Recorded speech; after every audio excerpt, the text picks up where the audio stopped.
To me, this is something that has to change. And when there's significant change, and I feel like that flag represents what it's supposed to represent, and this country is representing people the way that it's supposed to, I'll stand. Even if you agree with these ideas, they don't belong in the Constitution. Take the politics out of football. That's why Amendment 71 deserves your vote. It protects the Constitution. Let's raise the bar. His action to sit was later lifted to taking a knee. I get the opportunity to introduce to you the next president of the United States, Governor Mitt Romney. Take the politics out of football. One specifically is police brutality.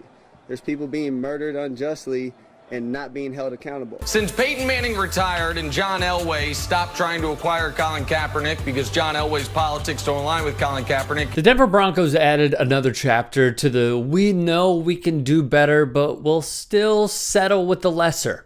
It's a fascinating read. I recommend it, but it's still being written.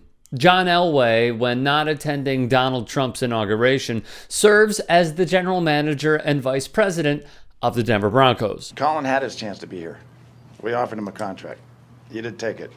So, and as I said in my deposition, and I don't know if I'm legally able to say this, but, he's had his chance to be here.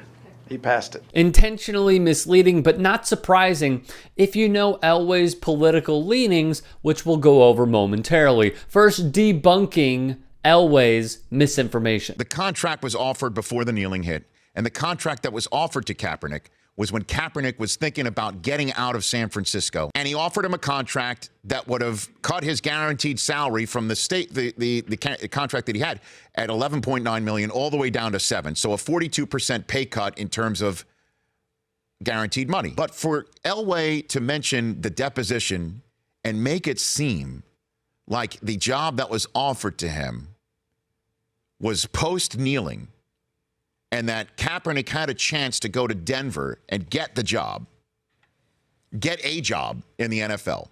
There's no question that was what was inferred by this comment. Incredible. A man who was one play away from hoisting the Lombardi Trophy was passed over once again. This time for bust Blake Bortles. Since 2014, only one quarterback has thrown 75-plus interceptions with a completion percentage lower than 60, and it's him.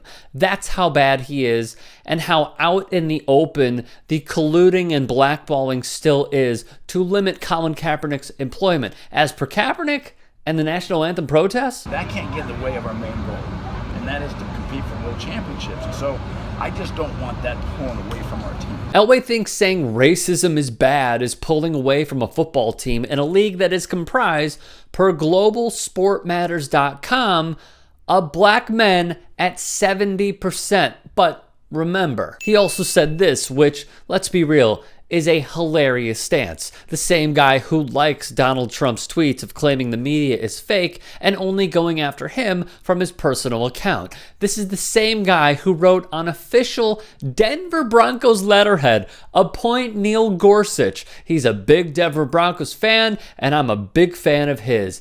Hypocrisy is endless with these people. Why do you support the GOP? Yes, that is Elway on stage with former presidential candidate Mitt Romney. Well, I mean, those are what my beliefs are. I believe that, as a country that, we're given the opportunity to succeed or not succeed. At one point, Elway exceeded the max amount for a contribution to a political candidate, a man who made his riches and still does, dabbles in politics all the time, especially with Colorado Senator Cory Gardner, who, surprise, surprise, reversed his own stance in 2016 on a Supreme Court nominee and will absolutely vote for Trump's pick. Keep politics out of sports?